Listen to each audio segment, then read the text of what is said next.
ধর্ষণ অভিযোগে 2 YouTuber jail হেফাজতে, পাল্টা জনস্বার্থ মামলা পুলিশের বিরুদ্ধেও তদন্তের দাবি।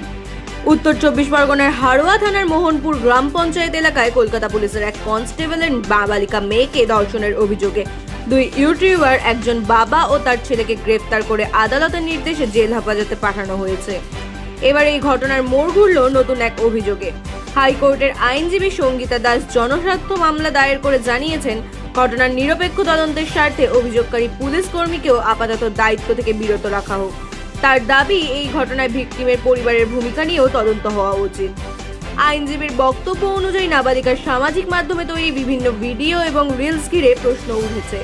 কিভাবে একজন অভিভাবক দিনরাত সন্তানের অনলাইন কার্যকলাপের ওপর নজরদারি না রেখে এমন পরিস্থিতি তৈরি হতে দিলেন?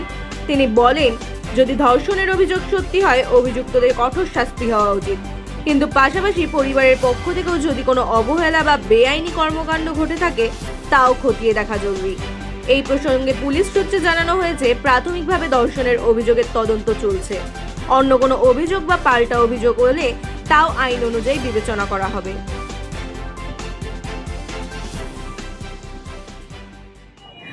হাড়োয়া থানাতে এসেছি। সত্যি বলতে কি, হাড়োয়া থানাতেও আমি এই প্রথমবার এসেছি।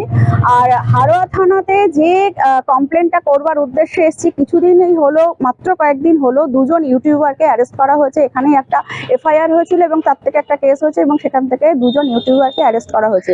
এবং পুরো ঘটনাটা সংবাদ মাধ্যমের মধ্যে থেকেই আমাদের কাছে পুরো উঠে এসেছে। এবং এই 2জন ইউটিউবারের ব্যাপারে আমরা সবাই কম বেশি জানি, যেহেতু আমরা সোশ্যাল প্ল্যাটফর্মে থাকি, আমরা সবাই কম বেশি জানি। এইবার ঘটনা হচ্ছে, আমার কমপ্লেনের বিষয়বস্তু হচ্ছে, পুরো ঘটনাটা যদি ঠিক মতো করে দেখা যায়, তাহলে ঘটনাটা যেটা ঘটেছে সেটার জন্য যারা অ্যারেস্ট হয়েছে তারা কি বলবো, তাদের কঠোরতম শাস্তি হোক, ইনভেস্টিগেশনের পরে কঠোরতম শাস্তি হোক। কিন্তু তারপরেও বিষয়টা যেটা উঠে আসছে, কন্টেন্টের নামে অন ক্যামেরায় এবং অফ ক্যামেরায় যে নোংরামোটা হচ্ছিল, সেই নোংরামোটা কাদের মাধ্যমে হচ্ছিল, কারা প্রমোট করছিল, কিভাবে করছিল, সেটাই হচ্ছে এই মুহূর্তে বলার বিষয়বস্তু। কারণ আমাদের তিলোত্তমা কিন্তু এখনো বিচার পায়নি। আমাদের তিলোত্তমার জন্য আমরা যখন রাত দখল করেছিলাম, তখন কিন্তু আমরা বারে বারে একটা স্লোগান কিন্তু উঠে এসেছিল পুলিশের নেগেটিভ ভূমিকার জন্য, যে পুলিশ তুমি চুরি করো, তোমার মেয়েও হচ্ছে বড়।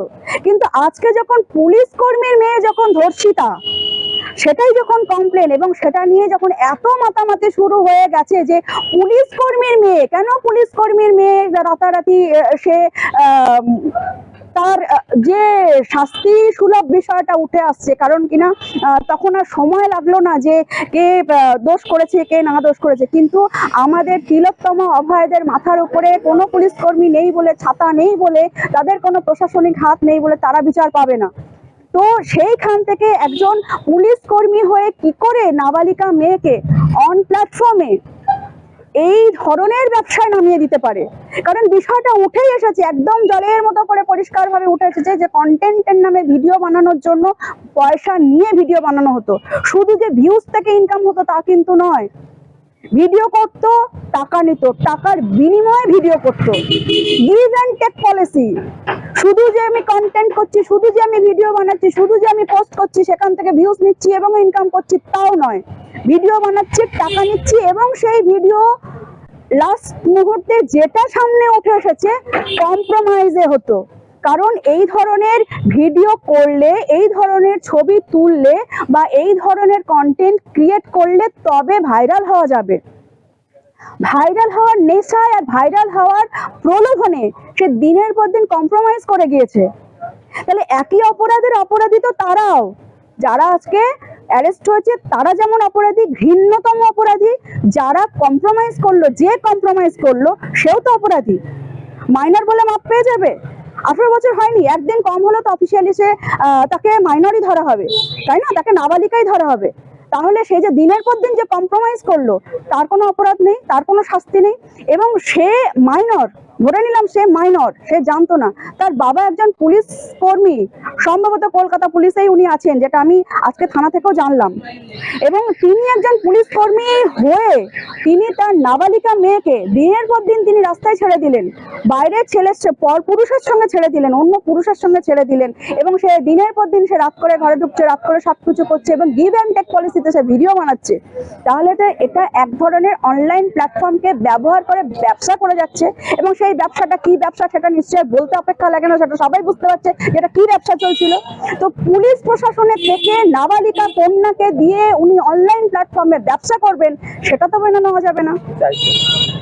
অবশ্যই চাইছি এই পুরো বিষয়টা একেবারে নিখুঁতভাবে ইনভেস্টিগেশন হোক, কারণ কিনা এই ধরনের বাবা মায়েদের মানে প্রমোট করবার জন্য, প্রত্যক্ষভাবে এবং পরোক্ষভাবে প্রমোট করবার জন্য আরো অনেকের মধ্যে এই বিষয়গুলো বিস্তরভাবে ছেড়ে যাচ্ছে। কারণ একজন পুলিশ প্রশাসনের মেয়ে যদি আজকে যদি এইভাবে যদি দেহ ব্যবসা করতে পারে, তাহলে আরো তো সবাই করতে পারে, তারা তো সাধারণ বাবা মারা তো তারা জানবে না আইন কি বলে, তারা তো জানবে না। আইনের রক্ষক হয় তারা জেনে শুনে যদি সেটা করে, তাহলে তো তারা আইনকে মিস ইউজ করছে।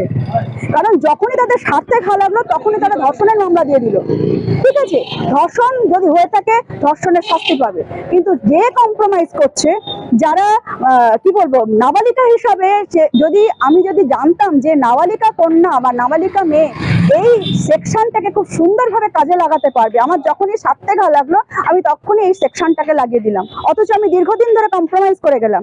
একই অপরাধ, তারাও করেছো তুমিও করেছো, একই অপরাধের শাস্তি তারা পাবে, তারা ছেলে বলে তাই তুমি মেয়ে বলে অ্যাডভান্টেজ নেবে, তুমি নাবালিকা বলে অ্যাডভান্টেজ নেবে, তোমার বাবা পুলিশ কর্মী বলে তুমি অ্যাডভান্টেজ নেবে। সেই অ্যাডভান্টেজ তো নিতে দেওয়া যাবে না, কারণ তুমি সোশ্যাল মিডিয়াতে করেছো, যা কিছু করেছো সোশ্যাল মিডিয়াতে করেছো, এবং সোশ্যাল মিডিয়াকে কেন্দ্র করেই পুরো ব্যাপারটা হচ্ছে। সুতরাং এই অ্যাডভান্টেজ তো নেওয়া যাবে না। তিলোত্তম বিচার যদি নাও পায়, কিন্তু এই বিচার ঠিকঠাক করে হতে হবে।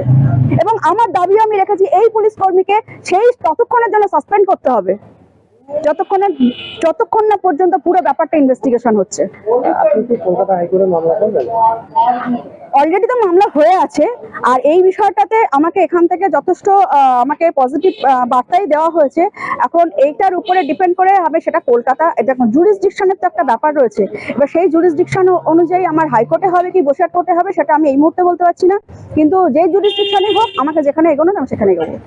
দেখুন, বিষয়টা হচ্ছে আমি যেটা জানতে পেরেছি যে সঙ্গীতা দাস জানা নামে যে আইনজীবী, তিনি কিন্তু ইতিমধ্যে আমার সঙ্গে একদিন দেখাও করেছিলেন। বিষয়টা হচ্ছে আমি হাইকোর্টে গিয়েছিলাম আমার একটা পার্সোনাল ম্যাটারে, এবং সেখানে গিয়ে উনি কিন্তু আমাকে ইন্টারোগেশন করেছেন এবং ব্যাপারটা সম্পর্কে জেনেছেন। তারপরে ওনার আর অভিযোগ করাটা আমার মনে হয় সাজে না। তবে আমি এইমাত্র যা খবর পেলাম বিশ্বস্ত সূত্রে, সেটা উনি যে অভিযোগটা করছেন সম্পূর্ণ বেসলেস, কোনো আইনি কোনো ভিত্তি নেই। এই কারণেই ভিত্তি নেই যেহেতু ম্যাটারটা সাবজুডিস ম্যাটারে কখনোই হস্তক্ষেপ করা যায় না। নাবালিকা মেয়ে, যেখানে পক্সো ধারায় মামলা হয়েছে, সুতরাং সেই মেয়ের বিরুদ্ধে বা তার বাবার বিরুদ্ধে যে অভিযোগই তিনি করুন না কেন সেটা তদন্ত চলছে। সুতরাং তদন্তের মধ্যে আমার মনে হয় না কেউ কখনো ইন্টারফেয়ার করতে পারে। সুতরাং এই মামলা আমার মনে হয় কোনো গ্রহণযোগ্য মামলা নয়। পরবর্তীতে মামলা যদি কখনো গ্রহণযোগ্য হয়, পরবর্তীতে আইনি পদক্ষেপ নেওয়া হবে। পুলিশ কর্মীর বিরুদ্ধে মামলা করতে গেলে তাকে পারমিশন নিতে হয় একজন পুলিশ কর্মীর বিরুদ্ধে। বাবা হিসেবে যদি তিনি সত্যি কোনো অপরাধ করে থাকেন, তার জানি না তার কমপ্লেনে বা তার অভিযোগপত্রে কি আছে তার বিরুদ্ধে, তবে আমার মনে হয় এই অভিযোগ গ্রহণযোগ্য হবে বলে আমার মনে হয় না। এটা কখনোই বাবা মায়ের বিরুদ্ধে যাবে।